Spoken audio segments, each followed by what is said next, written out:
English high school because of the adverb, verb, adjectives. Nahihilo ako dyan. Paborito kong subject ay science. When I'm in high school, charot lang.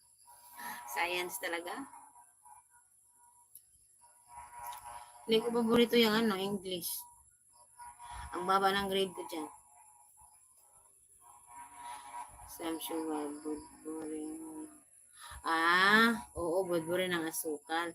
Ang budbud kasi ang sinabi ni Sir Ken is budbud suman. Ang suman kasi sa Bisaya is budbud.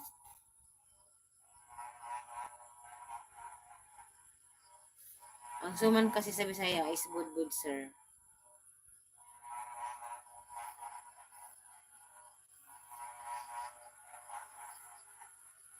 Hindi sprinkle kasi Bisaya yun.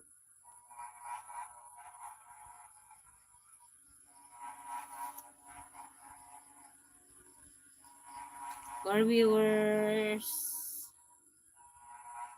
thank you sa pa-like ha. Maunta ko ng 7 like. Uy, saya.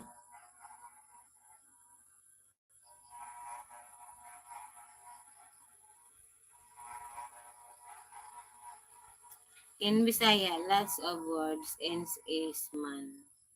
Maayo man, okay man. Opo. Oo, Sir Ken. Maayo man. Okay man.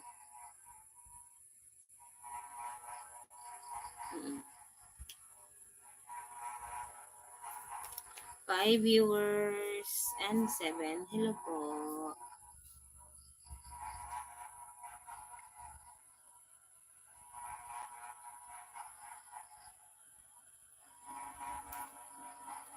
Did you finish school? Wag ko kahuman. Oo. Like me. Wala ko kahuman. Turuan kita ng parts of speech later on it will improve your English a lot in my I can do it. Okay po, Sir Romel. Thank you. Allman. Allman? Ano yun, sir?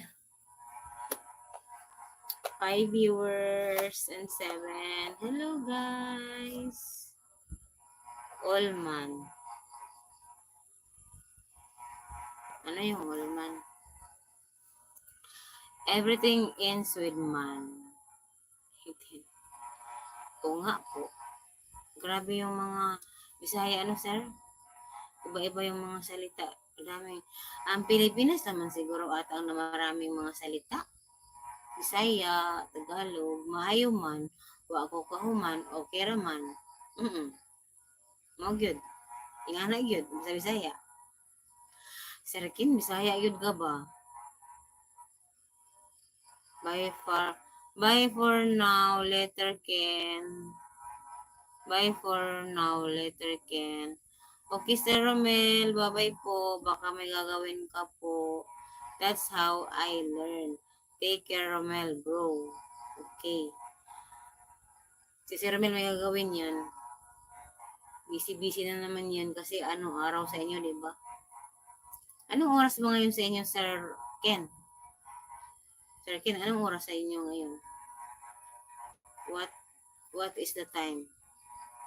And sa inyo?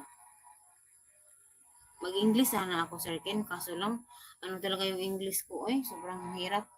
10 a.m. Paluto na si Sir Romel ng lunch. Oo nga. Magluluto na yan si Sir Romel ng lunch. Basta gano'n, ganyan.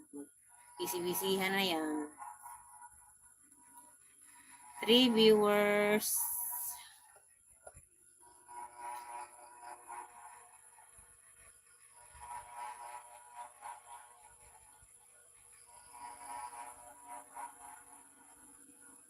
Busy-busyhan na yan si Sir Romel basta ganitong oras. Magluluto.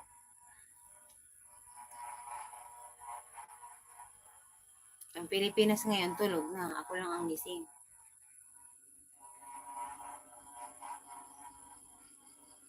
May isa pa diyang nanonood.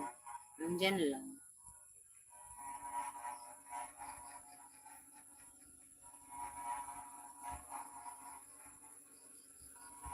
Sir Ken.